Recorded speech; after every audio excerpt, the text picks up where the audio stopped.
I love seeing so many people in support of the Palestinian people.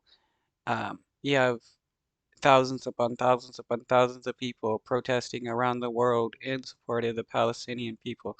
You have 153 nations that are against the Israeli government and their genocide against the Palestinian people. Um, the Israeli government should stop. They know what they're doing is wrong, though Bibi Netanyahu has said that no matter what happens, they're not going to stop with their genocide.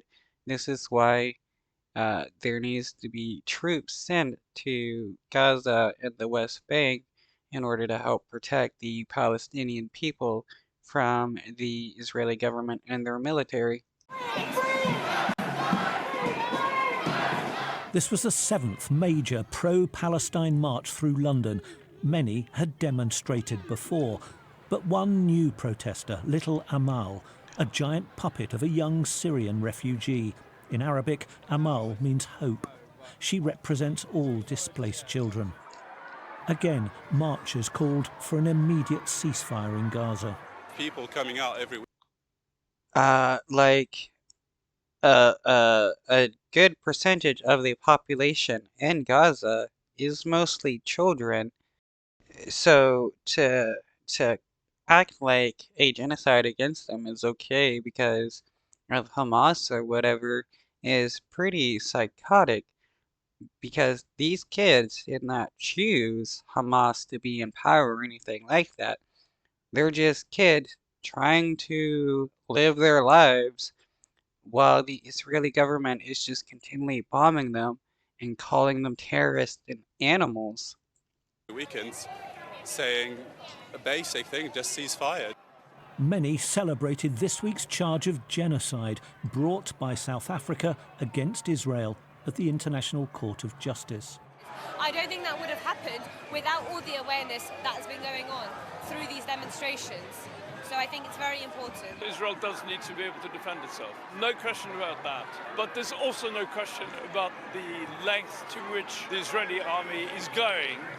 Israel We can't say that the Israeli government is acting in self-defense when they're killing 22,000 civilians and displacing millions more by destroying critical infrastructure and residential houses.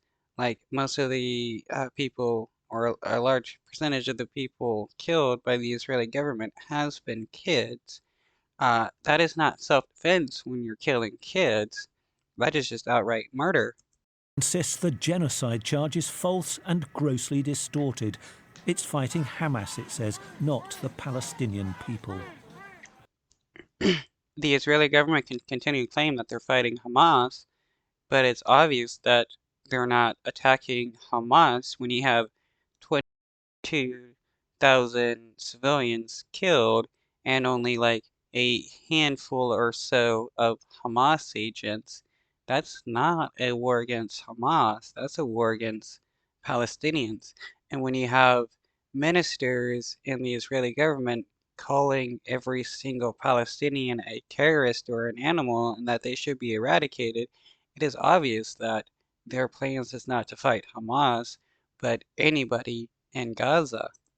The UK's bombing of the Houthi rebels in Yemen for their attacks on Red Sea ships was condemned by some protesters. Our government is choosing to value shipping containers over civilian lives is incredibly emblematic of what our government values. 17 Yeah, because what, the UK government is still supporting the Israeli government in their genocide. They don't care that the Israeli government is killing innocent people, but the moment that you know, the economy is affected or people are getting less money, that's when the UK wants to do something. Same with the United States. They don't care that the Israeli government is committing a genocide against the Palestinian people, but the moment that their economy is affected, that's when they want to spring into action and call these people terrorists. Yet, what? You have the Israeli government supporting settlers and the West Bank, who funds and arms civilians to go out and kill Palestinians. That is terrorism as well. Why won't the UK and the United States fight against that kind of terrorism? 1,800 police officers, the Met, with support from many other UK forces, shadowed the marchers. There were arrests for alleged support of a banned organisation and carrying offensive banners, but there was no significant disorder.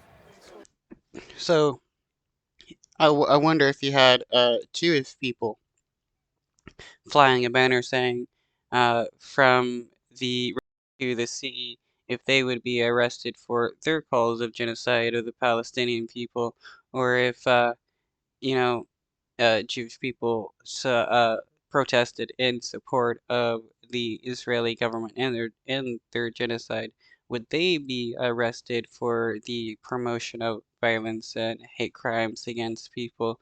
I mean, if you hate Palestinian people, you can be considered anti-Semitic as well, because Palestinians speak a Semitic language, and anti-Semitism means you're against Semitic speaking people.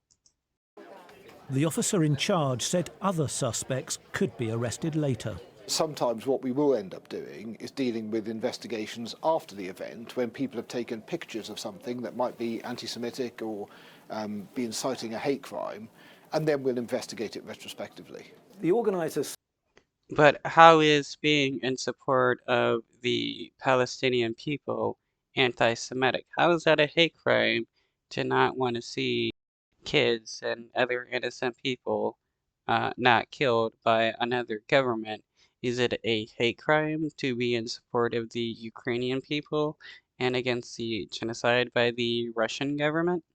Say these marches are going to continue, so whatever the drain on your resources, you're going to have to live with them. And we will do the very best we can with the resources we have. This is a cost to communities, in the officers that would ordinarily be working in local communities will be in central London dealing with these major marches.